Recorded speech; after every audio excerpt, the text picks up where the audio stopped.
Assalamualaikum warahmatullahi wabarakatuh.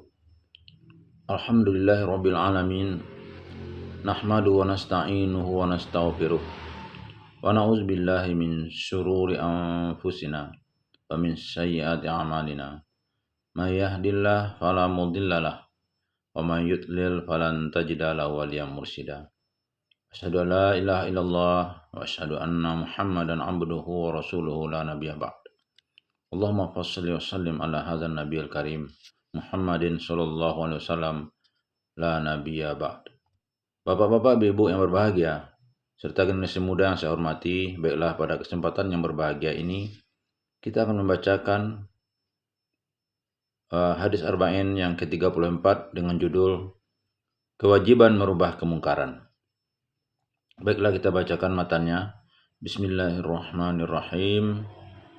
An Abi Sa'id al-Khudri radhiyallahu anhu qala sami'tu Rasulullah sallallahu alaihi wasallam yaqul man ra'a minkum munkaran falyughayyirhu bi yadihi fa illam yastati' fa bi lisanihi fa illam yastati' fa bi qalbihi wa zalika adhaful iman.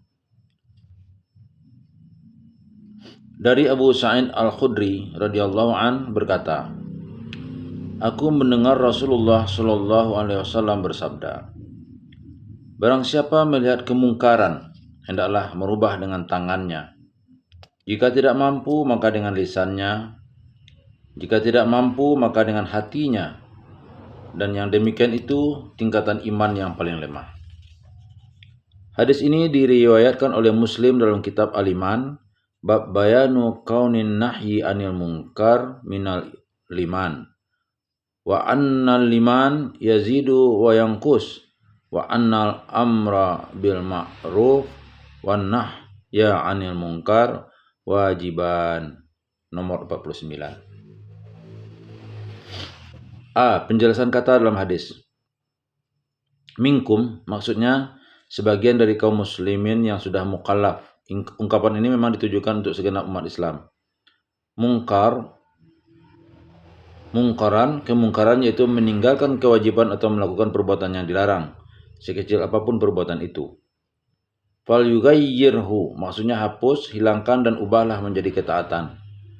Biadih maksudnya jika dalam mengubah kemungkaran itu diharuskan dengan tangan, maka ubahlah dengan tangannya. Misalnya menghancurkan alat-alat judi dan permainan lainnya, menumpahkan minuman keras, mencegah orang yang hendak memukul sesama dan lain sebagainya.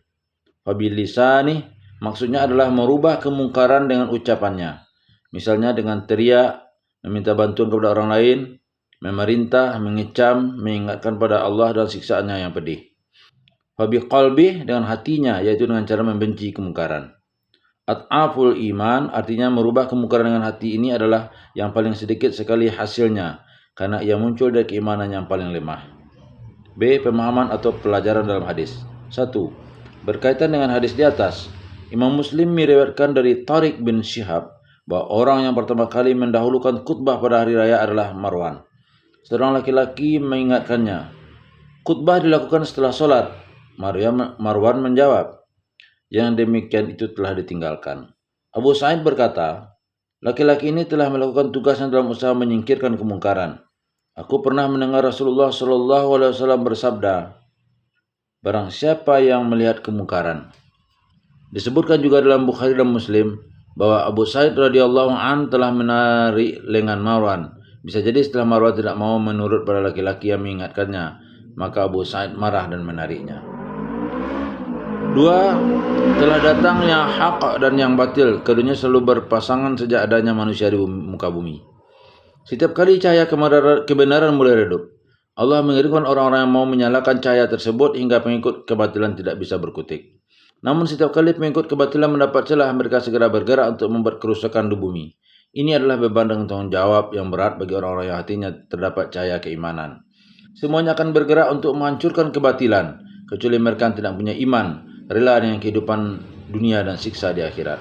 Ibnu Mas'ud berkata bahwa Rasulullah sallallahu alaihi wasallam bersabda, tidak seorang nabi sebelumku yang diutus Allah untuk umatnya kecuali memiliki pembela dan pengikut. Mereka menjalankan ajaran dan perintahnya. Setelah itu muncullah generasi-generasi yang mengatakan sesuatu yang tidak mereka lakukan dan melakukan apa-apa yang tidak diperintahkan. Barang siapa yang memerangi mereka dengan tangannya, ia adalah mukmin. Barang siapa yang memerangi mereka dengan lisannya, ia adalah mukmin. Dan barang siapa yang memerangi dengan hatinya, ia adalah mukmin. Di luar itu maka tidak ada sedikit pun keimanan. Hadis riwayat Muslim. 3. Memberantas kemungkaran.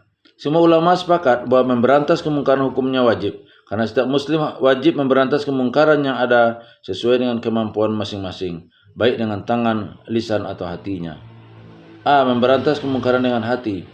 Mampu mengetahui hal-hal yang ma'ruf dan mengingkari kemungkaran melalui hati merupakan fardu ain bagi setiap individu muslim. Dalam kondisi apapun, barang siapa yang tidak dapat membedakan antara kebaikan dan kemungkaran, maka ia akan celaka. Dan barang siapa yang mengetahui kemungkaran tetapi tidak mengingkarinya, maka ini pertanda pertama hilangnya iman dari hati. Ali radhiyallahu an pernah berkata, jihad yang menjadi kunci pertama kemenangan kalian adalah jihad dengan tangan, lalu dengan lisan, lalu dengan hati. Barang siapa yang tidak mengetahui yang baik dan tidak mengingkari dengan hatinya kemungkaran yang terjadi, maka ia akan kalah sehingga kondisinya pun berbalik, yang di atas menjadi di bawah. Suatu saat Ibnu Mas'ud radhiyallahu an mendengar seorang laki-laki berkata, celakalah orang yang tidak melakukan amar ma'ruf dan nahi mungkar. Mendengar hal ini, Ibnu Mas'ud lalu berkata, celakalah orang yang hatinya tidak mengenali kebaikan dan kemungkaran. Mengingkari kemungkaran dengan hati hanya dilakukan dalam kondisi lemah, yakni jika seseorang tidak bisa memberantas kemungkaran dengan tangan atau lisan. Ibnu Mas'ud berkata, mungkin di antara kalian ini ada yang akan mengetahui kemungkaran tapi tidak mampu memberantasnya. Ia hanya bisa mengadu kepada Allah bahwa ia benci kemungkaran itu. Apapun yang dikatakan lemah atau tidak mampu adalah kondisi di mana dimungkinkan. Jika ia mengingkari kemungkaran dengan tangan atau lisan, adanya suatu bahaya yang akan menimpa diri atau hartanya, dan ia tidak mampu menanggung semua itu. Jika kemudian ini tidak ada, maka tetap diwajibkan untuk memberantas kemungkaran dengan tangan atau lisan. Abu Sa'id Al-Khudri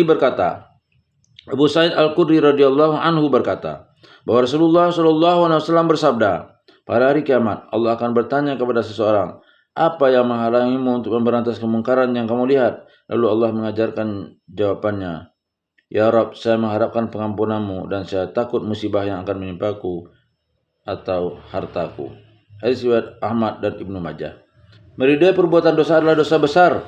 Barang siapa yang mengetahui perbuatan dosa dan ia ridha terhadap dosa tersebut, sama artinya ia telah melakukan dosa besar, baik ia melihat secara langsung atau mendengar.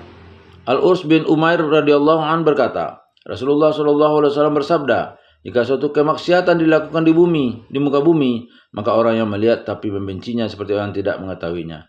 Sedangkan orang yang mendengar dan merestuinya ia seperti orang yang melihatnya. Hadis riwayat Abu Daud. Ini tidak lain karena ridho terhadap suatu dosa berarti tidak mengingkari dosa tersebut, meskipun dengan hati. Padahal mengingkari kemungkaran dengan hati adalah fardu ain, sedangkan meninggalkan fardu ain adalah dosa besar. B. Memberantas kemungkaran dengan tangan dan lisan. Dalam masalah ini terdapat dua hukum. 1. Fardu kifayah. Jika kemungkaran diketahui oleh lebih dari satu orang dari masyarakat muslim, maka hukum memberantas kemungkaran itu adalah fardu kifayah. Artinya jika sebagian mereka, meskipun hanya satu orang telah menunaikan kewajiban tersebut, maka kewajiban itu telah gugur bagi lainnya. Tapi jika seorang pun tidak ada yang melaksanakan kewajiban itu, maka semua orang yang sebenarnya mampu melaksanakannya mendapat dosa. Firman Allah, dan hendaklah ada di antara kamu segolongan umat yang menyeru pada kebajikan, menyuruh kepada yang ma'ruf, dan mencegah dari yang mungkar. Quran Surah Ali Imran 104. Fardu Ain. Hukum ini berlaku bagi seseorang atau sendirian yang mengetahui kemungkaran, dan ia mampu untuk memberantas kemungkaran tersebut, atau jika yang mengetahui kemungkaran tadi masyarakat banyak, namun hanya satu orang yang mampu memberantasnya. Dan dua kondisi ini hukum memberantas kemungkaran bagi orang tersebut adalah fardu ain. Jika ia tidak melaksanakannya maka ia berdosa, sebagaimana disinyalir dalam hadis Nabi di atas, barang siapa di antara kamu yang melihat kemungkaran. Dampak yang timbul jika tidak dilakukan pemberantasan terhadap kemungkaran. Jika kemungkaran tidak diberantas, maka kejahatan akan tersebar luas di muka bumi. Kemaksiatan akan merajalela dan jumlah pembuat kerusakan semakin membengkak. Bahkan mereka mampu menguasai orang-orang yang baik sehingga cahaya kemuliaan menjadi padam. Pada saat inilah mereka layak mendapat kemarahan Allah. Firman Allah, telah dilaknat orang-orang kafir dari Bani Israel dengan lisan Daud dan Isa putra Maryam. Yang demikian itu disebabkan mereka durhaka dan selalu melampaui batas. Mereka satu sama lain tidak melarang tindakan mungkar yang mereka perbuat. Sesungguhnya amat buruklah apa yang mereka perbuat itu. Quran Surah Al-Maidah 78-79. Abu Bakar radhiyallahu an berkata, Rasulullah Shallallahu alaihi wasallam bersabda, jika terjadi kemaksiatan dalam satu kaum, tetapi mereka tidak memberantasnya, padahal mereka mampu melakukannya, maka dikhawatirkan Allah akan menurunkan siksanya kepada mereka semua. Hadis riwayat Abu Daud. Riwayat lain menyebutkan, padahal yang tidak melakukan kemaksiatan lebih banyak daripada yang melakukan kemaksiatan. Jarir radhiyallahu an berkata,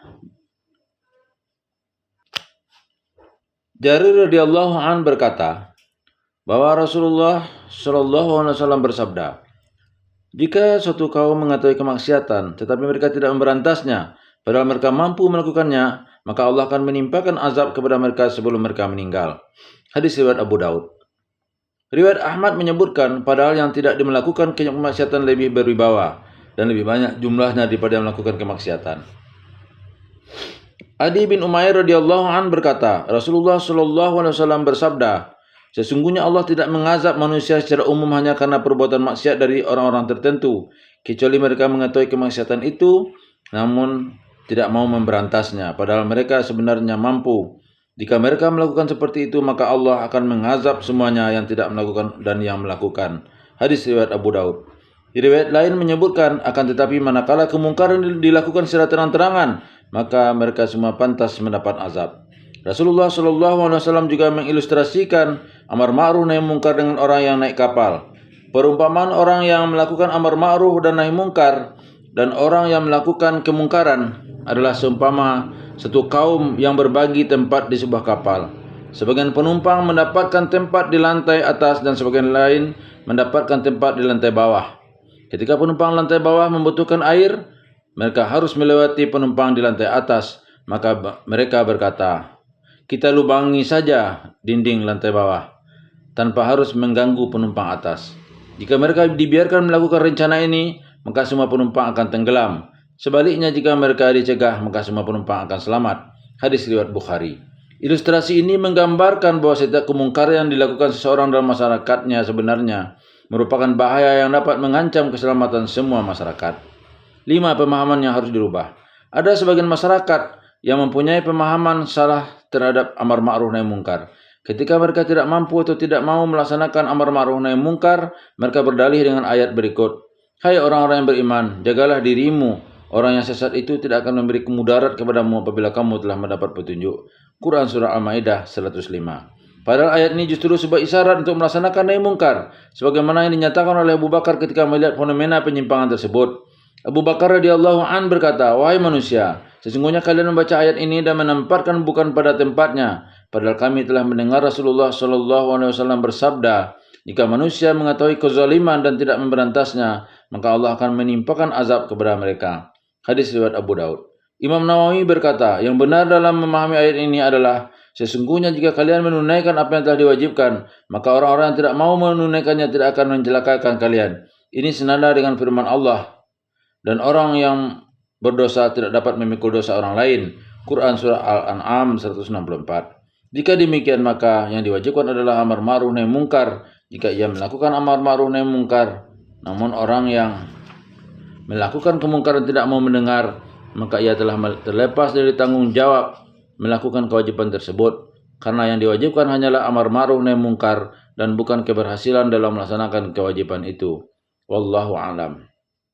6. Tidak memberantas kemungkaran karena takut timbul kerusakan. Jika seseorang mampu memberantas kemungkaran yang ia ketahui, namun ia sangat yakin jika itu dilakukan akan menimbulkan kerusakan yang lebih besar daripada kemungkaran yang diberantas, maka dalam kondisi seperti ini kewajiban untuk memberantas kemungkaran telah gugur.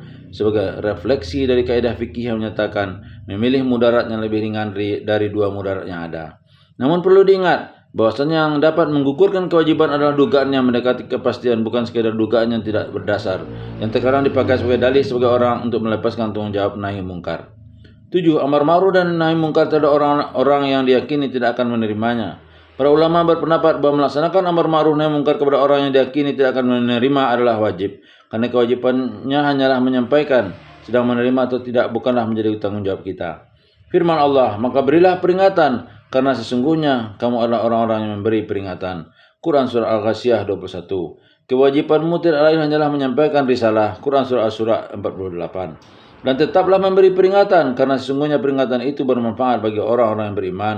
Quran Surah Az-Zariyat 55. Inilah yang dimaksud oleh Abu Sa'id radhiyallahu anhu ketika ia berkata, ia telah melakukan kewajibannya. Allah juga menceritakan perihal orang-orang yang berusaha mendakwahi orang-orang Yahudi yang melanggar pada hari Sabtu. Meskipun orang-orang yang mendakwahi mereka tahu persis jika nasihatnya tidak akan membuahkan hasil.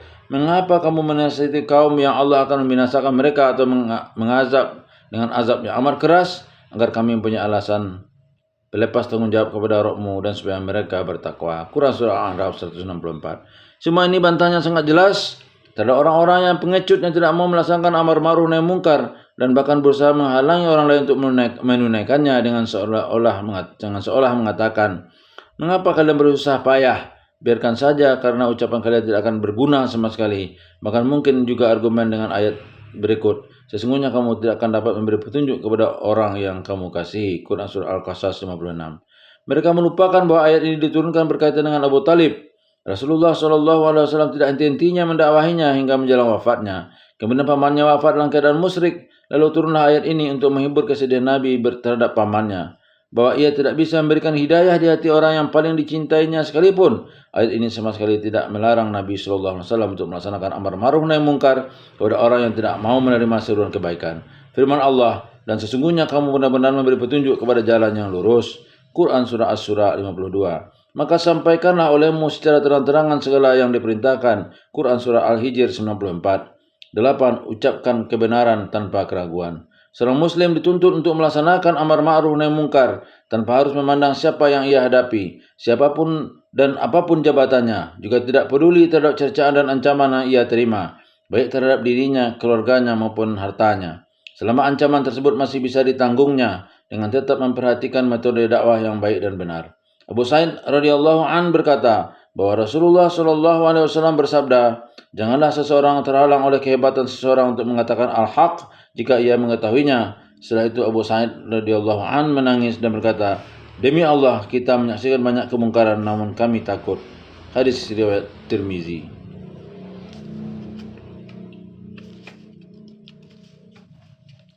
Riwayat Ahmad menambahkan, sesungguhnya mengatakan yang benar atau mengingatkan orang pada siksaan neraka tidak akan mempercepat ajal yang telah ditetapkan dan tidak akan menjauhkan dari rezeki yang telah ditentukan. Abu Sa'id radhiyallahu an berkata bahwa Rasulullah SAW bersabda, janganlah di antara kamu menghinakan dirinya. Para sahabat bertanya, ya Rasulullah, bagaimana seseorang menghinakan dirinya? Beliau menjawab, ia melihat kemungkaran dilakukan tetapi ia diam saja. Lalu Allah bertanya kepadanya, apa yang menghalangimu untuk mengatakan ini dan itu? Ia menjawab, karena saya takut kepada mereka. Allah berkata, aku lebih berhak untuk kamu takuti. Hadis riwayat Abu Daud. Para ulama berpendapat bahwa ketakutan dalam konteks ini adalah ketakutan tanpa dasar, bukan ketakutan dari sesuatu yang diyakini akan terjadi dan tidak mampu menanggungnya, atau timbulnya kerusakan yang lebih besar, sebagaimana penjelasan di atas. 9. Amar ma'ruf nahi munkar terhadap para pemimpin. Amar ma'ruf nahi munkar adalah hak dan kewajiban bagi umat Islam. Sedangkan sebuah umat terdiri dari pemimpin dan rakyat. Jika pemimpin berkewajiban melakukan amar ma'ruf nahi munkar kepada rakyatnya, maka rakyat juga berkewajiban melaksanakan amar ma'ruf nahi munkar kepada pemimpinnya, sebagaimana telah dijelaskan dalam hadis di atas. Ibnu Mas'ud berkata bahwa Rasulullah SAW bersabda, tiada seorang nabi sebelumku yang diutus untuk umatnya kecuali memiliki pembela dan pengikut. Mereka menjalankan ajaran dan perintahnya. Setelah itu muncullah generasi yang mengatakan sesuatu yang tidak mereka lakukan dan melakukan apa-apa yang tidak diperintahkan. Barang siapa yang memerangi mereka dengan tangannya, ia adalah mukmin. Barang siapa yang memerangi mereka dengan lisannya, ia adalah mukmin. Dan barang siapa yang memerangi mereka dengan hatinya, ia adalah mukmin. Di luar itu tidak ada sedikit pun keimanan. Hadis riwayat Muslim.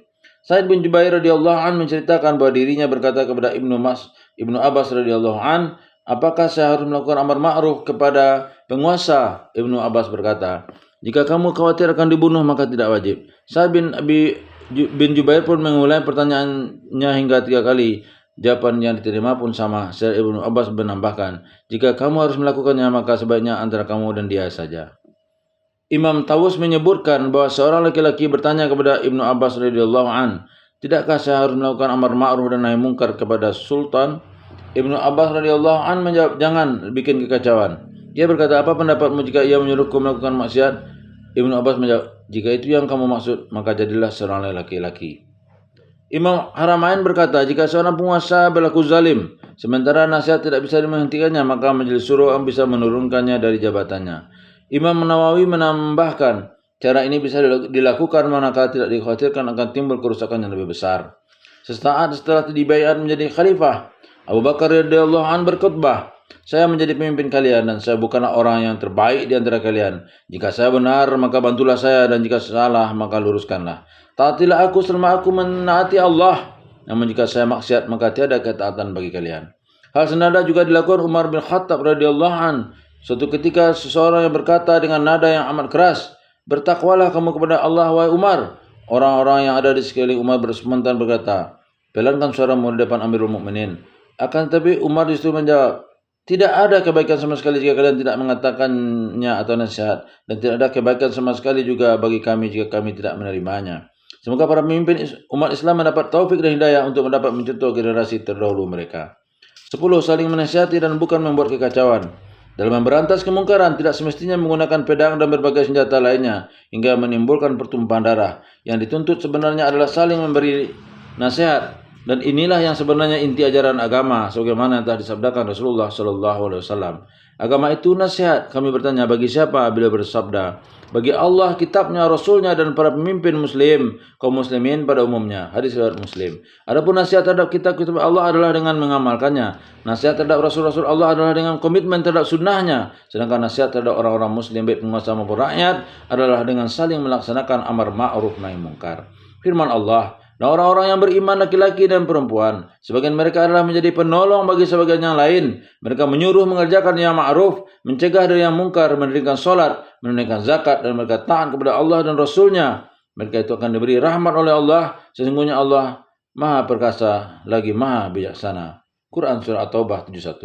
11. Antara keras dan lunak dalam melakukan amar ma'ruf dan nahi munkar. Amar ma'ruf nahi munkar hendaknya dilaksanakan dengan penuh bijaksana sebagaimana firman Allah, serulah manusia kepada jalan Rabbmu dengan hikmah dan pelajaran yang baik, dan bantahlah mereka dengan cara yang baik. Quran Surah An-Nahl 125. Hikmah tentu disesuaikan dengan kondisi orang yang dihadapi dan perkara yang akan disampaikan. Kadang harus menggunakan ucapan yang lunak dan basa-basi, kadang juga harus keras. Firman Allah, pergilah kamu berdoa kepada Fir'aun, sesungguhnya dia telah melampaui batas. Kata-kata yang lemah lembut, mudah-mudahan ia ingat atau takut.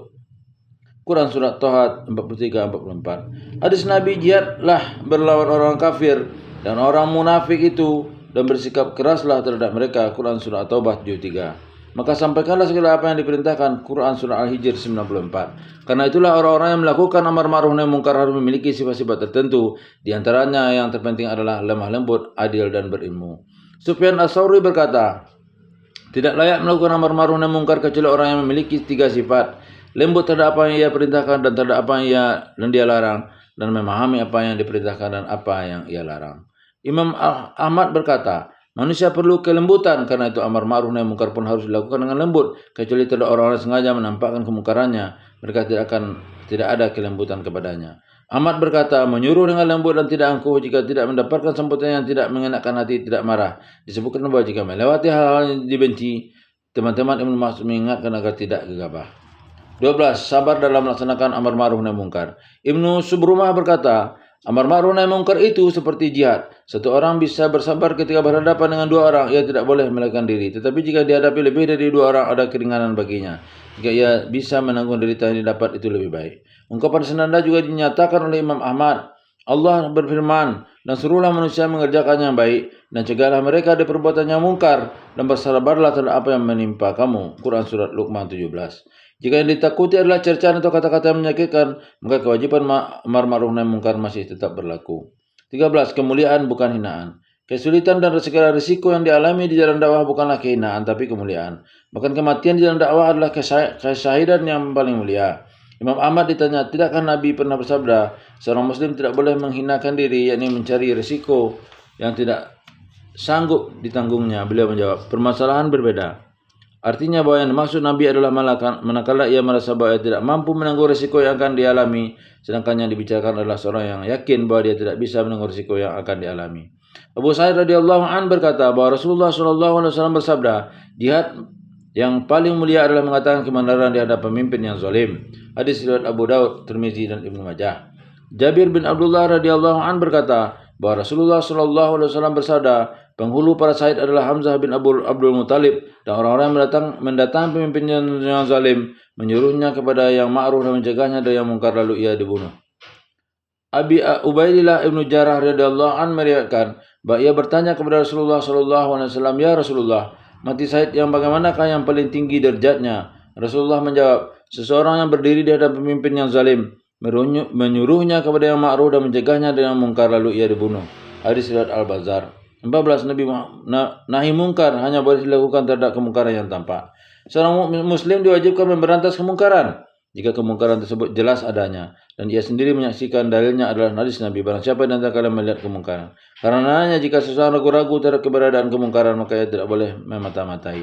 Semana dengan menyaksikan adalah manakala dia diberitahu oleh orang yang bisa dipercaya atau ada bukti-bukti yang menguatkan adanya kemungkaran. Dalam kondisi seperti ini, ia harus mencegah kemungkaran tersebut dengan cara yang sesuai.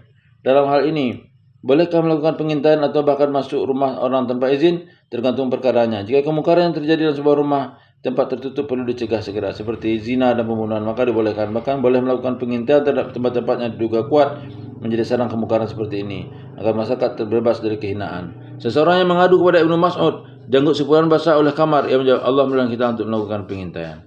15. Nahi mungkar tidak berlaku untuk perkara-perkara yang diperdebatkan kemungkarannya oleh para ulama. Para ulama sepakat bahwa yang harus diberantas adalah perkara-perkara yang jelas dan disepakati kemungkarannya. Misalnya minuman keras, riba, tidak menutup aurat, meninggalkan sholat, tidak mau berjihad, dan selain sebagainya. Adapun masalah-masalah yang masih diperdebatkan di antara ulama, apakah perkara tersebut haram atau tidak, wajib atau tidak, maka orang yang melakukan perkara tersebut tidak bisa diberantas. Dengan syarat perdebatan ini memang terjadi dan diakui oleh para ulama yang kredibel. Dan berdasarkan para dalil perbedaannya muncul di kalangan ahli bid'ah dan kelompok yang berseberangan dengan Ahlus Sunnah wal Jamaah tidak termasuk dalam kategori ini, seperti Khawarij dan lain. Begitu juga perbedaan yang tidak didasari dalil atau bertentangan dengan dalil yang lebih kuat, seperti nikah mut'ah atau nikah kontrak. 16. Tanggung jawab amar ma'ruf nahi munkar bersifat umum dan khusus. Amar ma'ruf nahi munkar diwajibkan bagi setiap muslim yang mengetahui kemungkaran dan ia mampu untuk memberantasnya. Kewajiban ini tidak ada diskriminasi antara penguasa dan rakyat jelata, ulama maupun orang biasa. Firman Allah, kamu adalah umat terbaik yang dilahirkan untuk manusia, menyuruh kepada yang ma'ruf dan mencegah dari yang mungkar. Quran Surah Ali Imran 110. Dan orang-orang yang beriman lelaki maupun perempuan, sebagian mereka adalah penjadi penolong sebagian yang lain. Mereka menyuruh mengerjakan yang ma'ruf, mencegah dari yang mungkar. Quran Surah At-Taubah juz 1. Ini semua menunjukkan bahwa amanah tersebut dibebankan kepada umat Islam secara umum, sebagaimana disyaratkan dalam hadis. Barang siapa di antara kalian yang mengetahui kemungkaran. Namun demikian, tanggung jawab tersebut mempunyai tingkatan penekanan yang lebih pada dua kelompok, ulama dan umara atau pemimpin. Ulama mempunyai tanggung jawab lebih besar karena mereka mengetahui berbagai hukum Islam yang tidak diketahui kebanyakan masyarakat. Apalagi mereka ini mempunyai tingkat kewibawaan yang lebih tinggi hingga membuat amar ma'ruf nahi mungkar yang dilakukan oleh mereka lebih didengar dan diperhatikan. Selain itu mereka juga dapat melakukannya dengan hikmah dan nasihat yang baik.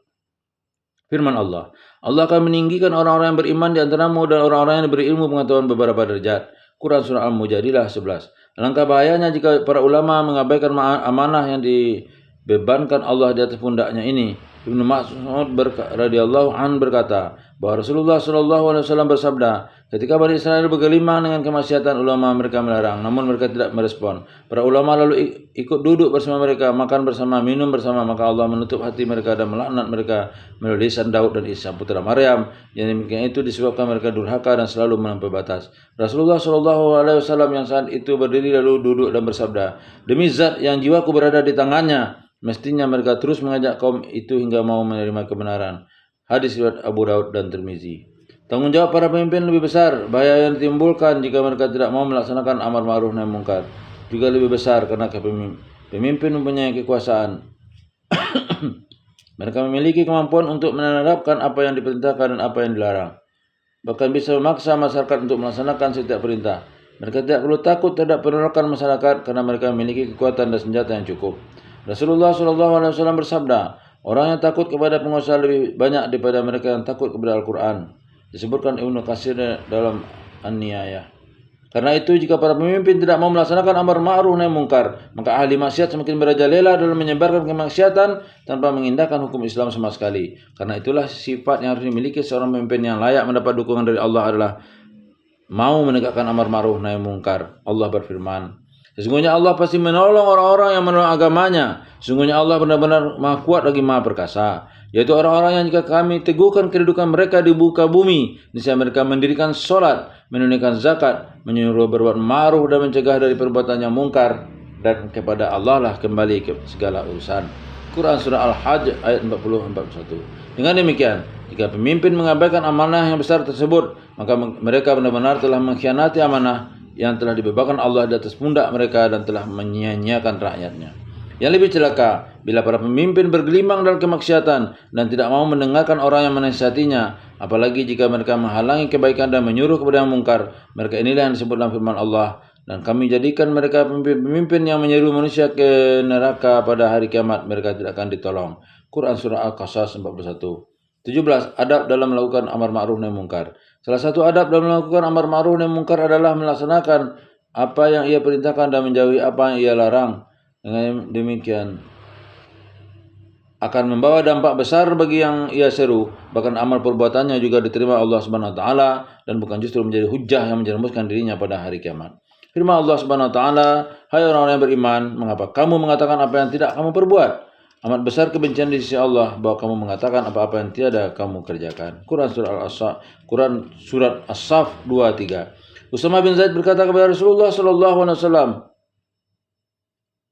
bersabda, pada hari kiamat ada seorang laki-laki yang dicampakkan ke dalam neraka, lalu di seluruh isi perutnya terburai keluar, yang kemudian berguling-guling seperti himar yang berputar sekitar penggilingan. Melihat hal tersebut, penghuni neraka bertanya kepadanya, ya fulan, apa yang terjadi dengan dirimu?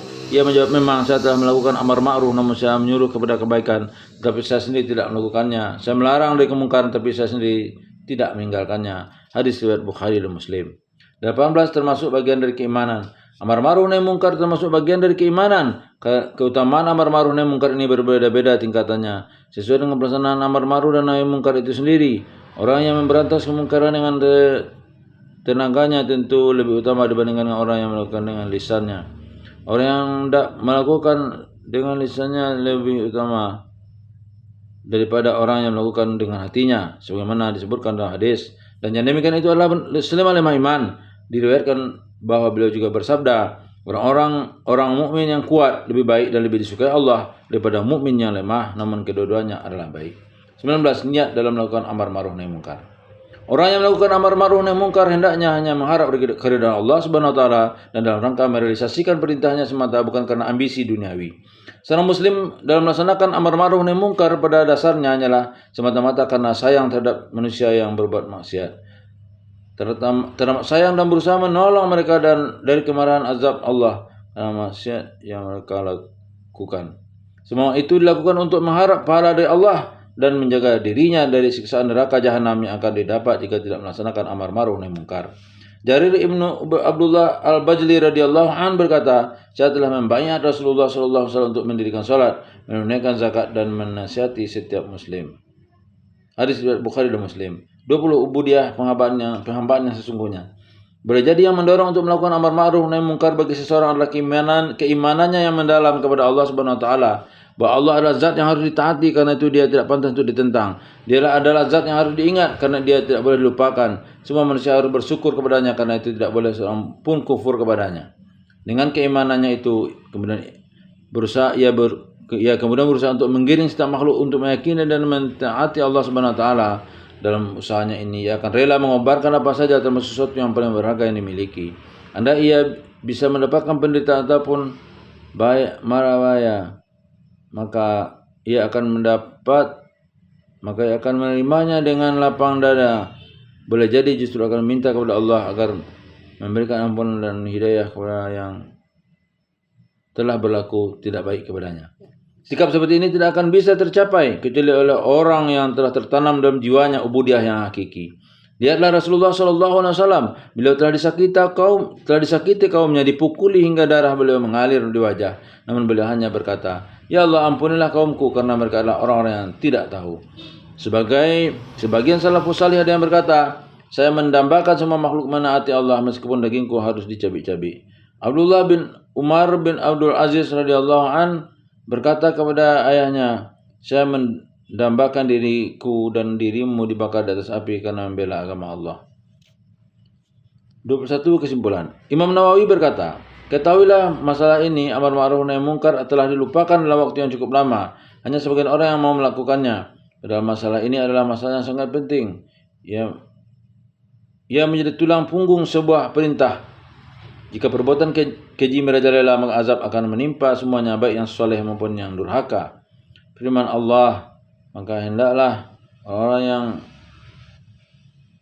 menyalahi perintahnya takut akan ditimpa cobaan atau ditimpa azab yang pedih. Quran Surah An-Nur 63. Karenanya bagi orang yang benar-benar menghendaki akhirat dan menginginkan keridhaan Allah, hendaknya memperhatikan masalah ini dengan sungguh-sungguh, karena masalah ini membawa manfaat yang besar. Terlebih jika disertai niat yang ikhlas dan tidak menghentikan usahanya hanya karena pangkat orang yang dihadapinya, karena Allah telah berfirman, sesungguhnya Allah pasti menolong orang-orang yang menolong agamanya. Quran Surah Al-Hajj 40. Barang siapa yang berpegang teguh kepada agama Allah, maka sesungguhnya ia telah diberi petunjuk kepada jalan yang lurus. Quran Surah Al-Ankabut 69. Apakah manusia itu mengira bahwa mereka dibiarkan saja mengatakan kami telah beriman, sedang mereka tidak diuji lagi? Dan sesungguhnya kami telah menguji orang-orang sebelum mereka, maka sesungguhnya Allah mengetahui orang-orang yang benar dan sesungguhnya Dia mengetahui orang-orang yang dusta. Quran Surah Al-Ankabut 23. Katakanlah bahwa yang akan didapatkan, ketahuilah bahwa pahala yang akan didapat disesuaikan dengan kesusahan yang telah dialami. Tidak layak jika seorang meninggalkan amar ma'ruf nahi munkar karena alasan persahabatan dan kasihan. Sebaliknya, persahabatan dan rasa kasihan itulah yang harus mendorong untuk melakukan kewajiban ini. Para nabi menjadi kekasih orang-orang yang beriman karena upaya mereka agar kaumnya mendapat hidayah. Amar ma'ruf nahi munkar hendaknya dilakukan dengan lemah lembut agar lebih membuahkan hasil. Imam Syafi'i pernah berkata, barang siapa menasihati saudaranya secara sembunyi-sembunyi, maka ia benar-benar telah memberi nasihat. Sedangkan barang siapa yang menasihati saudaranya di hadapan orang banyak, maka ia telah membuka aibnya. Billahi taufiq wal hidayah. Assalamualaikum warahmatullahi wabarakatuh.